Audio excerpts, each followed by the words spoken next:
श्री गुरुवाय नमः।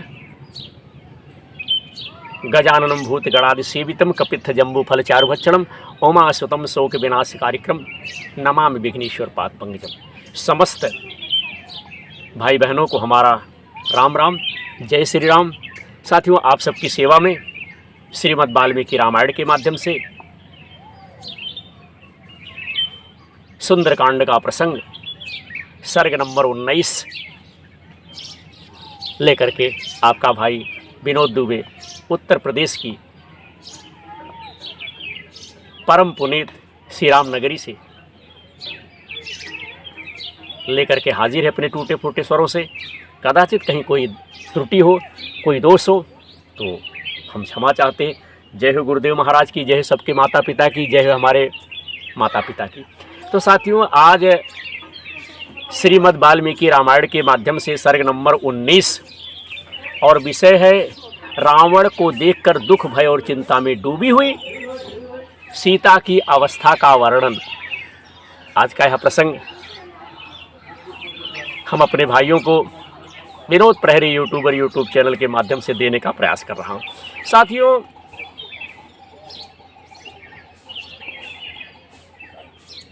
रावण देवी सीता से मिलने के लिए आया हुआ है, तो उस अवस्था में अनिंदिता सुंदरी राजकुमारी सीता ने जब मोतम आभूषणों से विभूषित तथा रूप यौवन से संपन्न राक्षस राज रावण को आते हुए देखा, तब वह प्रचंड हवा से हिलने वाले कदली के समान भय के मारे देवी सीता थर थर कांपने लगी। सुंदर क्रांति वाली विशाल लोचना जानकी ने अपनी जांघों से पेट और दोनों भुजाओं से स्तन जो है छिपा लिए तथा वहां बैठी बैठी देवी सीता जो है रोने लगी। राक्षसियों के पहरे में रहती हुई विदेह कुमारी सीता अत्यंत दीन और दुखी हो रही थी। वह समुद्र में जीर्ण शीर्ण होकर डूबी हुई नौका के समान दुख के सागर में पड़ी हुई थी। उस अवस्था में दशमुख रावण ने उनकी ओर देखा। वह बिना बिछौने के खुली जमीन पर बैठी हुई थी और कटकर पृथ्वी पर गिरी हुई वृक्ष की शाखा के समान जान पड़ती थी। उनके द्वारा बड़े कठोर व्रत का पालन किया जा रहा था। उनके अंगों में अंगराग की जगह मैल जो है जम गई थी। वह आभूषण धारण तथा श्रृंगार करने योग्य होने पर भी उन सब से वंचित हो गई थी और कीचड़ में सनी हुई कमलनाल की भांति शोभा पाती थी तथा नहीं भी पाती थी। साथियों, कमल नाल जैसे सुकुमारता के कारण शोभा पाती है और कीचड़ में सनी रहने के कारण शोभा नहीं पाती, वैसे ही वह अपने सहज सौंदर्य से सुशोभित थी, किंतु मलिनता के कारण शोभा नहीं देती थी।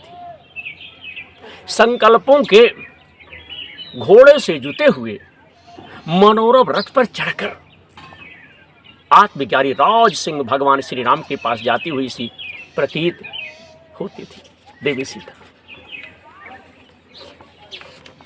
साथियों, मेरे भाइयों, उनका शरीर देवी सीता का जो है सूखता जा रहा था।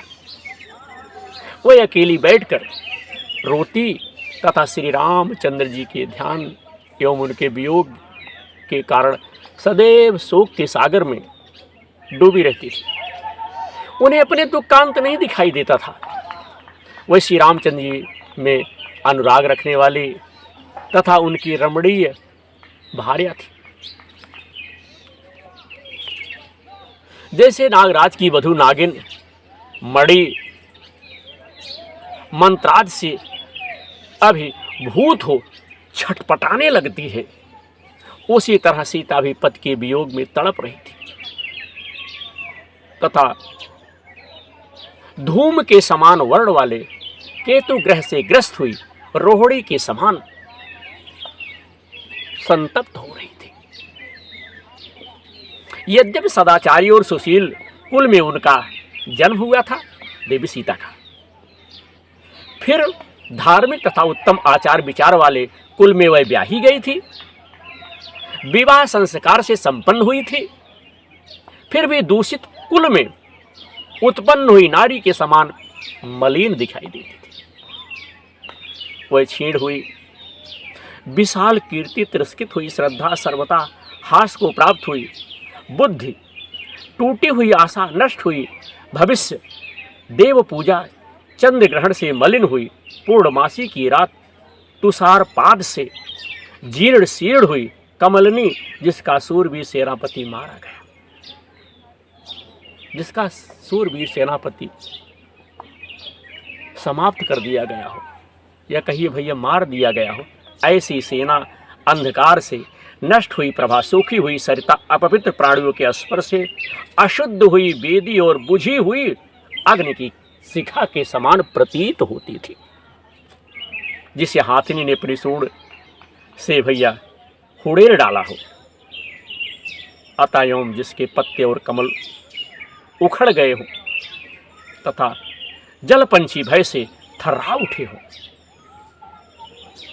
उस मथित एवं मलिन हुई पुष्पकारणी के समान देवी सीता श्रीहीन दिखाई देती थी।